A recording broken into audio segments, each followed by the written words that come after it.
पहले की वीडियो में हम लोगों ने पहले अध्याय को डिस्कस किया था।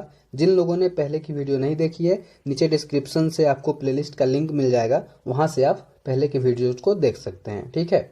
इस अध्याय का शीर्षक है ग्लोब, अक्षांश एवं देशांतर। यानी कि इस अध्याय में हम लोग पृथ्वी के अक्षांश एवं देशांतर रेखाओं के विषय में पढ़ेंगे, साथ ही टाइम जोन के विषय में भी पढ़ेंगे। पृथ्वी के आकार के विषय में आप लोग पहले से ही जानते हैं कि पृथ्वी पूरे तरीके से गोलाकार नहीं है। उत्तर और दक्षिणी ध्रुवों पर यह थोड़ी सी चपटी हुई है, जबकि बीच में थोड़ी उभरी हुई है। ठीक है, ये एक इन्फॉर्मेशन हुई। ग्लोब के विषय में बताया जा रहा है कि ग्लोब क्या है। तो ग्लोब पृथ्वी का कह सकते हैं एक वास्तविक प्रतिरूप है, यानी कि पृथ्वी को समझने के लिए हम लोग ग्लोब का उपयोग करते हैं। पृथ्वी के विषय में एक इन्फॉर्मेशन यहाँ बताई जा रही है कि पृथ्वी जो है पश्चिम से पूरब की ओर रोटेट करती है, घूर्णन करती है अपने अक्ष पर। ठीक है, अक्ष आपको दिखाई दे रहा है। एक्चुअली में जो अक्ष आपको यहाँ दिखाई दे रहा है, ग्लोब में दिखाया जाता है, वैसा कोई अक्ष पृथ्वी में है नहीं। पृथ्वी बस उसकी सिचुएशन कुछ ऐसी है, स्थिति कुछ ऐसी है कि 23.5 डिग्री झुकी हुई है। 23.5 डिग्री का मतलब आप क्या समझते हैं? अगर पृथ्वी सीधी होती तो कुछ यूं जो है अक्ष कुछ यहाँ होता, लेकिन अक्ष ऐसे है, इसका मतलब है ये जो यहाँ का कोण है ये 23.5 डिग्री है। ठीक है, आइए आगे बढ़ते हैं। वैसे ही अक्षांश रेखा, देशांतर रेखा, ये जितनी रेखाएं हैं ये सभी लोगों ने अपने सुविधा के अनुसार मान लिए हैं। ये सब काल्पनिक रेखाएं हैं, ऐसा कुछ पृथ्वी पर है नहीं। ओके, आइए अब हम जो है आगे अक्षांश रेखाओं के विषय में पढ़ते हैं। बताया जा रहा है कि पृथ्वी पर एक ऐसी रेखा है जो उत्तरी और दक्षिणी ध्रुवों के तरफ पृथ्वी को 2 बराबर भागों में बांटती है, जिसे हम लोग विषुवत वृत्त के नाम से जानते हैं। जैसे ये पृथ्वी है, इसके ठीक बीचों बीच विषुवत वृत्त है जो उत्तर की ओर एक जो है जगह को बांटती है, फिर नीचे दक्षिण की ओर दूसरे जगह को बांटती है। ऊपर वाले क्षेत्र को हम लोग जो है उत्तरी गोलार्ध कहते हैं, नीचे वाले क्षेत्र को दक्षिणी गोलार्ध कहते हैं। ठीक है, अब क्या होता है कि विषुवत वृत्त के बाद हर 1 डिग्री पे एक जो है ऐसी ही रेखा खींचती चली जाती है, और ये सभी रेखाएं एक दूसरे के समानांतर होते हैं। ठीक वैसे ही दक्षिणी जो है दक्षिणी गोलार्ध में भी वैसे ही होता है। ये सभी रेखाएं समानांतर रेखाओं के रूप में या अक्षांश रेखा के रूप में जाने जाते हैं। अक्षांश रेखाओं की प्रॉपर्टी ये होती है कि ये सभी एक दूसरे के समानांतर होंगे। जैसे जैसे ध्रुवों की तरफ ये बढ़ेंगे, यानी कि इधर बढ़ेंगे, तो इनका आकार जो है छोटा होता जाएगा। ठीक है, 1-1 डिग्री के अंतराल पे चूंकि ये होते हैं, तो यहाँ 0 डिग्री विषुवत वृत्त का माप होता है और 90 डिग्री तक ये जाते हैं। 90 डिग्री उत्तर तक भी जाएंगे और नीचे दक्षिणी गोलार्ध में भी 90 डिग्री दक्षिण तक जाएंगे। ठीक है, इनका काम होता है किसी जगह के सिचुएशन को, स्थिति को बताना। लेकिन किसी भी जगह के स्थिति के विषय में बताने के लिए जरूरी होता है कि उस जगह के साथ, उस स्थिति के साथ उत्तर या दक्षिण बताया जाए। एग्जाम्पल के लिए बताया गया है कि मान लीजिए कोई जगह 20 डिग्री पर स्थित है, आप सीधे कहते हैं कि फलाना जगह 20 डिग्री पर स्थित है। 20 डिग्री तो उत्तर में भी है, 20 डिग्री यहाँ दक्षिण में भी है, तो पता नहीं चलेगा कि यहाँ है या फिर यहाँ है। इसके लिए बताना पड़ता है कि फलाना जगह 20 डिग्री उत्तर में है, तब समझ में आता है कि इस रेखा पर कहीं ना कहीं है। ठीक है, चलिए, ये अक्षांश रेखाओं के विषय में कुछ बातें थी। अब हम लोग कुछ मुख्य अक्षांश रेखाओं के विषय में पढ़ते हैं। सबसे पहला जो है 0 डिग्री विषुवत रेखा मुख्य अक्षांश रेखा है। इसके अलावा हम लोग कर्क रेखा और मकर रेखा के विषय में पढ़ते हैं। कर्क रेखा 23.5 डिग्री उत्तर में जो है जो रेखा खींची गई है, इसे कर्क रेखा कहते हैं। ठीक उसके विपरीत 23.5 डिग्री दक्षिण में जो रेखा है उसे मकर रेखा कहते हैं। अब जो है मुख्य रेखा में आता है 66.5 डिग्री उत्तर में जो रेखा है उसे उत्तर ध्रुव वृत्त के नाम से जानते हैं। ठीक इसके विपरीत 66.5 डिग्री दक्षिण में जो रेखा है उसे दक्षिण ध्रुव वृत्त के नाम से जानते हैं। 90 डिग्री पर आप जानते हैं ये उत्तर ध्रुव होता है, और 90 डिग्री उत्तर पर उत्तर ध्रुव और 90 डिग्री दक्षिण पर दक्षिण ध्रुव होता है। ये कुछ मुख्य रेखाएं थी। अब हम लोग थोड़ा ताप कटिबंध के विषय में पढ़ते हैं। 3 ताप कटिबंध मुख्यतः होता है। कर्क रेखा से मकर रेखा के बीच का जो ये आपको क्षेत्र दिख रहा है, हल्का सा ग्रीन जो क्षेत्र है, इसमें क्या होता है कि पृथ्वी अपने अक्ष पर झुके हुए किसी भी तरीके से रोटेट करे, सूर्य का प्रकाश हमेशा यहाँ पड़ता है। पूरे सालों भर यहाँ सूर्य का प्रकाश पड़ते रहता है। अतः यह जो क्षेत्र होगा यह हमेशा ही गर्म होगा, इसलिए इसे हम लोग उष्णकटिबंधीय क्षेत्र के नाम से जानते हैं। ठीक है, तो उष्णकटिबंधीय क्षेत्र कहाँ से कहाँ तक? कर्क रेखा से मकर रेखा के बीच का क्षेत्र, यानी कि 23.5 डिग्री उत्तर से 23.5 डिग्री दक्षिण के बीच का क्षेत्र। अब बात करते हैं 23.5 से 66.5 डिग्री के बीच के क्षेत्र के विषय में। तो दक्षिण के क्षेत्र के विषय में बात करें तो इसको जो है दक्षिणी शीतोष्ण कटिबंध कहते हैं। शीत उष्ण यानी कि यहाँ गर्मी भी होती है और थोड़ी ठंडी भी होती है। तो दक्षिण में यह स्थिति है, इसे दक्षिणी शीतोष्ण कटिबंध कहेंगे। उत्तर में ठीक इसी स्थिति को यानी कि 23.5 डिग्री उत्तर से 66.5 डिग्री उत्तर के बीच की स्थिति को उत्तरी शीतोष्ण कटिबंध कहेंगे। दोनों का सिचुएशन सेम है, शीतोष्ण कटिबंध है, लेकिन उत्तरी गोलार्ध में है तो उत्तरी लगा देंगे, दक्षिणी गोलार्ध में है तो दक्षिणी लगा लेंगे। अब जो है 66.5 डिग्री से लेकर 90 डिग्री के बीच में दोनों तरफ उत्तरी गोलार्ध में यहाँ से यहाँ तक, दक्षिणी गोलार्ध में यहाँ से यहाँ तक, इसे शीत कटिबंध के नाम से जाना जाता है। उत्तरी गोलार्ध में हम इसे उत्तरी शीत कटिबंध के नाम से जानेंगे, दक्षिणी गोलार्ध में हम इसे दक्षिणी शीत कटिबंध के नाम से जानेंगे। ठीक है, ये जो है अपना कुछ इन्फॉर्मेशन हुआ जो यहाँ आगे तक दिया गया है, मैंने वहीं पे चित्र के माध्यम से समझा दिया था आपको। अब हम लोग देशांतर रेखा के विषय में जानते हैं। इसके पहले जब हम अक्षांश को समझ रहे थे तो मैंने बताया था कि आप जब कहते हैं कि कोई जगह है 20 डिग्री पर अवस्थित है या 20 डिग्री उत्तर पर अवस्थित है तो आपको पता नहीं चलता कि वो जगह यहाँ है या यहाँ है या यहाँ है या यहाँ है, क्योंकि ये रेखा तो पृथ्वी पर बिल्कुल जो है चारों तरफ है। आप देखेंगे यहाँ दिखाया नहीं जा सकता, 3D मॉडल नहीं है, पीछे की तरफ भी होगा। अब क्या होता है कि अगर कोई एक रेखा और आपको बता दिया जाए जो यहाँ क्रॉस करता हो, मान लीजिए कि बता दिया जाए कि 20 डिग्री उत्तरी अक्षांश पे और मान लीजिए बता दिया जाए 80 डिग्री देशांतर पे, ऐसी जो रेखाएं होती हैं उसे हम लोग देशांतर रेखा कहते हैं, जो दोनों ध्रुवों को जोड़ती हैं। तब क्या होगा, एग्जैक्ट जगह के विषय में पता चल जाए कि वह जगह कहाँ है। तो इससे पता चलता है कि देशांतर रेखा एक ऐसी रेखा है जिसके मिलने के बाद क्या होता है, किसी जगह के विषय में हम लोग एग्जैक्ट जानकारी लगा पाते हैं उसके स्थिति के विषय में कि वो कहाँ है। एग्जाम्पल यहाँ बताया जा रहा है कि देखिए, प्रशांत महासागर में स्थित टोंगा द्वीप एवं दक्षिण एवं हिंद महासागर में स्थित मॉरिशस द्वीप दोनों ही 20 डिग्री दक्षिण अक्षांश पर स्थित हैं, लेकिन इनके सही विषय में, इनके स्थिति के सही विषय में हम कैसे जान सकते हैं, जबकि इन दोनों के अलग अलग देशांतर के विषय में हमें जानकारी ना मिले। देखिए, ये जो रेखाएं बताई जा रही हैं ये देशांतर रेखाएं हैं, दोनों ध्रुवों को जोड़ने वाली रेखाएं देशांतर रेखाएं कहलाती हैं।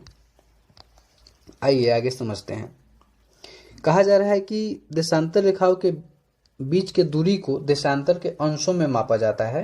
प्रत्येक अंश को मिनट में तथा मिनट को सेकंड में विभाजित किया जाता है। ये अर्धवृत्त हैं, यानी कि ये वृत्त का निर्माण नहीं करती। ये जो एक देशांतर रेखा है अर्धवृत्त है। हम लोगों ने अक्षांश रेखा के विषय में पढ़ा था कि वो वृत्त होते हैं। ठीक है, देशांतर रेखाओं के विषय में अगली जानकारी है कि उनके बीच की दूरी ध्रुवों की तरफ बढ़ने पर घटती है और ध्रुवों पर शून्य हो जाती है। कहने का मतलब देखिए, चित्र देख के आप समझ सकते हैं। देशांतर रेखाएं ऐसे हैं, ये सभी ध्रुवों पर जाके मिल जाती हैं। तो क्या होगा, सबसे ज्यादा इनके बीच की दूरी कहाँ होगी, विषुवत वृत्त पे, विषुवत रेखा पे। जैसे जैसे ये ऊपर की ओर बढ़ेंगे दोनों ध्रुवों की तरफ इनके बीच की दूरी घटती जा रही है और ध्रुव पर आने के बीच इनके बीच की दूरी बिल्कुल समाप्त हो जा रही है। सभी एक दूसरे से कनेक्टेड हो जा रहे हैं। ठीक है, चलिए अब एक बात आती थी कि जब हम लोग अक्षांश रेखा को पढ़ रहे थे तो विषुवत वृत्त को जो है मुख्य अक्षांश रेखा के रूप में हम लोगों ने जाना था, क्योंकि ये सबसे कह सकते हैं बड़ा वृत्त था पृथ्वी पे बीचों बीच। लेकिन याम्योत्तर रेखा में क्या है, देशांतर रेखा में क्या है कि सभी एक समान है, सभी की लंबाई एक समान ही है। अब किसको प्रमुख माना जाए, तो लोगों ने विचार करके क्या किया कि एक ग्रीनिच जो ब्रिटिश राजकीय वेधशाला है जहाँ, उसको क्या किया कि मुख्य प्रमुख याम्योत्तर के रूप में माना और उसे 0 डिग्री माना गया। उसके पूरब और पश्चिम में फिर गणना की जाने लगी। जैसे पूरब में 1 2 3 4 5 6 करते करते पीछे तक 180 तक जाएगा, फिर पश्चिम में 1 2 3 4 5 6 करते करते फिर 180 तक आएगा। और ये जो 180 वाला जो रेखा होगा ठीक इसके पीछे, यह एक ही होगा पश्चिम का भी और पूरब का भी, क्योंकि ये दोनों जाके 180 पर मिल जा रहे हैं। ठीक है, ये बात यहाँ बताई जा रही है। आइए आगे बढ़ते हैं। अब यहाँ एग्जाम्पल के रूप में आपको जो है धुबरी के विषय में बताया जा रहा है कि असम में धुबरी जो है 26 डिग्री उत्तरी अक्षांश और 90 डिग्री पूर्वी देशांतर पर स्थित है। इससे क्या हो रहा है कि हमें धुबरी के विषय में एग्जैक्ट जानकारी मिल रही है। अगर आपको सिर्फ बता दिया जाता कि धुबरी 20 डिग्री उत्तरी अक्षांश पर है तो आप पता नहीं लगा पाते कि इस रेखा में धुबरी है कहाँ, यहाँ है या यहाँ है या यहाँ है या यहाँ है। या सिर्फ बता दिया जाता कि धुबरी 90 डिग्री उत्तरी 90 डिग्री जो है याम्योत्तर पर है, तब आप पता नहीं लगा पाते कि 90 डिग्री याम्योत्तर मान लीजिए ये है तो यहाँ है कि यहाँ है कि यहाँ है। अगर आपको दोनों ही बताया जा रहा है कि 20 डिग्री अक्षांश पर है और 90 डिग्री देशांतर पर है, तो जो रेखा इसे काट रही है वहाँ पे आप समझ जाएंगे कि ध्रुवीय है। ऐसे ही किसी भी जगह के विषय में पता हमें चल जाता है। ग्रिड, यहाँ पे एक वर्ड देख लीजिए, ग्रिड का मतलब होता है जाल। जब याम्योत्तर और अक्षांश रेखा यानी कि अक्षांश और देशांतर रेखाओं का जाल पृथ्वी पे जो बुना हुआ है उसे हम लोग ग्रिड के रूप में जानते हैं। चलिए आगे बढ़ते हैं। ये टाइम जोन का जो है चित्र दिया गया है कि ग्रीनिच टाइम से जो है किस देश का टाइम कितना आगे और कितना पीछे है। अब हम लोग देशांतर और समय के विषय में पढ़ते हैं। समय का जो है कैसे समय को मापा जाता है। बताया जा रहा है कि ग्रीनिच पर स्थित जो प्रमुख याम्योत्तर है, प्रमुख देशांतर रेखा है 0 डिग्री, उस पर सूर्य जिस समय आकाश के सबसे ऊंचे बिंदु पर होगा उस समय याम्योत्तर पर सभी स्थानों पर दोपहर होगी। पृथ्वी पश्चिम से पूर्व की ओर चक्कर लगाती है, यह हम सभी जानते हैं। अतः वे स्थान जो ग्रीनिच के पूर्व में है उनका समय ग्रीनिच से आगे होगा तथा जो पश्चिम में है उनका समय पीछे होगा। देखिए यहाँ बात बताई जा रही है कि हम लोगों ने इसे मान लिया ये ग्रीनिच में है 0 डिग्री देशांतर। अब जो इसके पूर्व में जितने भी देश हैं इन सभी का समय क्या होगा, इससे आगे होगा, क्योंकि सूर्य पूरब से निकलती है, ऐसे सूर्य का प्रकाश ऐसे जाएगा तो पहले ही इन सब देशों में सूर्य का प्रकाश पड़ेगा, फिर ग्रीनिच तक आएगा। अब ग्रीनिच के बाद जो है इन सब देशों में पड़ेगा तो क्या हो जाएगा, समय ग्रीनिच के टाइम से इधर के देशों में पहले होगा, इधर के देशों में बाद में होगा। अपना भारत जो है क्या है, पूर्व में ही स्थित है। ये 0 डिग्री है तो भारत यहाँ स्थित है, तो इससे जो है पीछे होगा। अब बात ये आती है कि कितना पीछे कितना आगे, यानी कि ग्रीनिच में मान लीजिए 12 बज रहा है तो भारत में कितना बजेगा ठीक उसी समय। ठीक है, इसकी जानकारी लेते हैं।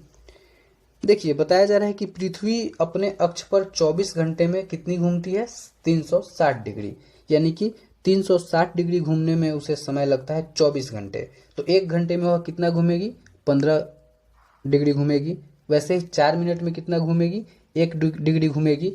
अब यहाँ हम लोगों को माप में पता है कि कौन सा देश किस देश से कितने डिग्री दूरी पर है। जैसे हम जानते हैं कि भारत और यहाँ जो ग्रीनिच है, भारत और जो इंग्लैंड है, ब्रिटेन है, उसके बीच में 82.5 डिग्री का अंतर है। अब जब हम ये जान गए कि 1 डिग्री के घूमने में 4 मिनट लगता है तो हम ये भी पता लगा सकते हैं कि 82.5 डिग्री का जो अंतर है तो कितना अंतर होगा। जैसे कि मान लीजिए अगर कोई भी देश ग्रीनिच से 5 डिग्री जो है पूर्व में स्थित होता तो आप क्या कहते, 5 चौका 20, यानी कि 20 मिनट के समय का अंतर होगा।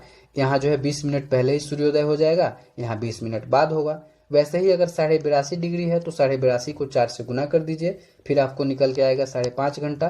तो आप पता लगा लेते हैं कि ग्रीनिच से 5.5 घंटा पहले भारत में दिन हो जाएगा। वैसे ही मान लीजिए कि कोई देश अगर जो है 80 डिग्री देशांतर पे है तो आप क्या पता लगा लेंगे, 80 को 4 से गुना कर दीजिए, 8 चौका 32, फिर टाइम निकाल के बता दीजिए कि कितना घंटा पहले जो है इस देश में सूर्योदय हो जाएगा।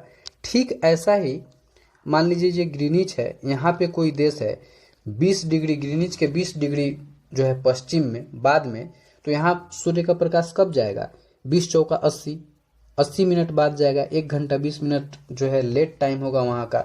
यही सिचुएशन है हर जगह। ठीक है, अब होता है कि प्रत्येक देश अपने लिए एक टाइम जोन फिक्स करता है। टाइम जोन फिक्स करना क्यों जरूरी है, क्यों हम जो है एक मानक समय माने।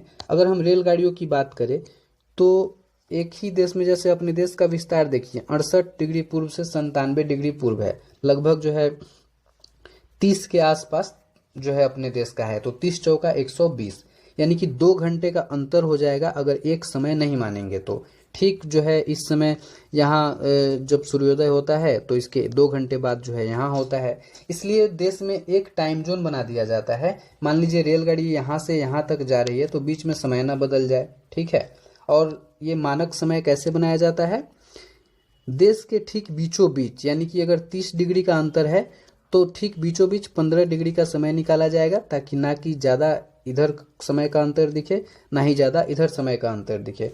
ऐसे अपने देश में 82.5 डिग्री जो है सबसे मानक जो है याम्योत्तर माना गया है, क्योंकि यह अपने देश के ठीक बीचों बीच में पड़ता है। अगर 82.5 डिग्री को मानकर मानक समय बनाया जाता है तो देश के प्रत्येक हिस्से में समय लगभग बराबर दिखेगा। ठीक है, 82.5 डिग्री अगर हम मानक याम्योत्तर मानते हैं अपने देश के लिए, तो 82.5 में जब आप 4 से गुना करते हैं तो आप पाते हैं कि 5.5 घंटा पहले समय होता है ग्रीनिच से हमारे यहाँ। ठीक है, चलिए यही बात यहाँ बताई। एक और फैक्ट यहाँ बताया जा रहा है, जैसे किसी किसी देश का जो है देशांतरीय विस्तार बहुत अधिक होता है। जैसे हम लोगों ने देखा कि भारत का देशांतरीय विस्तार लगभग 30 डिग्री के आसपास था, वहीं रूस का देशांतरीय विस्तार बहुत अधिक है। वहाँ एक टाइम जोन रखना पॉसिबल ही नहीं है, इसलिए किसी किसी देश में अलग अलग जो है मानक भी रखे जाते हैं, एक से अधिक टाइम जोन रखे जाते हैं। रूस में 11 मानक समय अपनाए गए हैं। ठीक है, चलिए प्रश्न उत्तर को थोड़ा सा देख लेते हैं। पृथ्वी का सही आकार क्या है? आप जानते हैं पृथ्वी का सही आकार क्या है। बीच में उभरा हुआ है और दोनों तरफ उत्तर और दक्षिणी ध्रुवों पर थोड़ा सा चपटा है। पूछ रहा है ग्लोब क्या है, तो ग्लोब को आप पृथ्वी का एक जो है वास्तविक प्रतिरूप कह सकते हैं, छोटे रूप में। बता रहा है कि कर्क रेखा का अक्षांशीय मान क्या है, तो 23.5 डिग्री उत्तर। पृथ्वी के 3 ताप कटिबंध कौन से हैं? अभी हम लोगों ने पढ़ा, उष्ण कटिबंध, शीतोष्ण कटिबंध और शीत कटिबंध। आप इनके जो है मान भी बता सकते हैं कि उष्ण कटिबंध कहाँ से कहाँ तक, तो 23.5 डिग्री उत्तर से 23.5 डिग्री दक्षिण तक। शीतोष्ण कटिबंध कहाँ से कहाँ तक, तो दोनों ही गोलार्धों में आप बता सकते हैं कि 23.5 डिग्री से 66.5 डिग्री के बीच। फिर शीत कटिबंध को बताना हो तो आप बता सकते हैं कि 66.5 से 90 डिग्री के बीच, दोनों ही गोलार्धों में। ठीक है, अभी हम लोगों ने इस चीज को देखा था ऐसे। चलिए अगला है अक्षांश और देशांतर रेखाएं क्या हैं, तो आप इसे बता सकते हैं कि अक्षांश रेखा जो है पृथ्वी को 2 गोलार्धों में बांटता है, उत्तरी और दक्षिणी। वैसे ही देशांतर रेखा पृथ्वी को जो है पूर्वी और पश्चिमी जो है गोलार्धों में बांटता है। इसके अलावा जो है आप इन दोनों को कोरिलेट करके भी बता सकते हैं कि इन दोनों के आपस में मिलने से किसी जगह के जो है वास्तविक स्थिति के विषय में हमें पता चलता है। अगला है उष्मा की सबसे अधिक मात्रा उष्ण कटिबंध क्यों प्राप्त करता है? हाँ, तो उष्ण कटिबंध का जो क्षेत्र है 23.5 डिग्री उत्तर से 23.5 डिग्री दक्षिण का, यह ऐसे सिचुएशन में है कि सूर्य का प्रकाश हमेशा यहाँ पड़ते रहता है। ठीक है, पृथ्वी किसी भी तरीके से रोटेट करे, सूर्य का प्रकाश भले यहाँ कभी नहीं पड़ेगा, कभी यहाँ नहीं पड़ेगा, लेकिन यहाँ किसी न किसी मात्रा में सालों भर पड़ते रहता है, इसलिए उष्मा की सबसे अधिक मात्रा इस क्षेत्र को प्राप्त होता है। बता रहा है कि जब भारत में शाम के 5:30 बजते हैं तब लंदन में दोपहर के 12 क्यों बजते हैं? अभी हम लोगों ने देखा कि लंदन का जो टाइम है, ग्रीनिच का जो टाइम है, उससे 82.5 डिग्री होने के कारण जब 82.5 से हम लोग 4 में गुना करते हैं तो क्या होता है कि 5.5 घंटे का टाइम निकल के आता है। इसे आप यूं समझ सकते हैं कि 1 मिनट में जो है 1 डिग्री जो है दूरी तय करने में 4 मिनट का समय लगता है, और हमारे लंदन और भारत के बीच की दूरी है 82.5 डिग्री। तो 82.5 से आप गुना कर दीजिए 4 में, तो पता चल जाएगा कितना मिनट लग रहा है। तो उस मिनट को घंटे में बदल लीजिए, आप पाएंगे कि 5.5 घंटा टाइम लगता है। चलिए अगला प्रश्न है प्रमुख याम्योत्तर का मान क्या है? हम सभी ने देखा प्रमुख याम्योत्तर को 0 डिग्री माना गया है। शीत कटिबंध किसके नजदीक पाया जाता है? तो शीत कटिबंध ध्रुवों के नजदीक पाया जाएगा। लोगों ने देखा ऐसे यहाँ जो है शीत कटिबंध ये है तो ध्रुवों के नजदीक होगा। देशांतरों की कुल संख्या है, तो देशांतरों की कुल संख्या होगी 307, क्योंकि हम लोगों ने देखा ये 0 डिग्री था, इसके ठीक पीछे 180 डिग्री था। 1 2 3 4 5 6 करते करते 180, फिर इधर से भी 180, तो 180 360, और अंतिम जो 180 डिग्री है पूरब और पश्चिम दोनों एक ही है। अगला प्रश्न है दक्षिण ध्रुव वृत्त स्थित है। दक्षिण ध्रुव वृत्त कहाँ होगा? नाम से ये दक्षिण ध्रुव दिया है तो दक्षिणी गोलार्ध में होगा। ग्रिड किसका जाल है? तो अक्षांश और देशांतरों का जाल है। अब खाली जगह को भर लेते हैं। कह रहा है कि मकर रेखा स्थित है, तो 23.5 डिग्री दक्षिण पर मकर रेखा है और 23.5 डिग्री उत्तर पर कर्क रेखा है। भारत का मानक याम्योत्तर तो 82.5 डिग्री को माना गया है, हम लोगों ने देखा इस चीज को। कहा जा रहा है कि 0 डिग्री याम्योत्तर को किस नाम से जाना जाता है? तो प्रमुख याम्योत्तर के नाम से जाना जाता है। देशांतरों के बीच की दूरी की तरफ घटती है, तो हम लोगों ने देखा था कि देशांतर रेखाएं जब ध्रुवों की तरफ जाते हैं तो इनके बीच की दूरी क्या होती है, घटते जाती है, घटते जाती है। सबसे ज़्यादा इनके बीच में दूरी कब होता है, विषुवत वृत्त पे। विषुवत वृत्त पे जब ये रहते हैं तो इनके बीच सबसे ज़्यादा दूरी होता है। फिर ऊपर इधर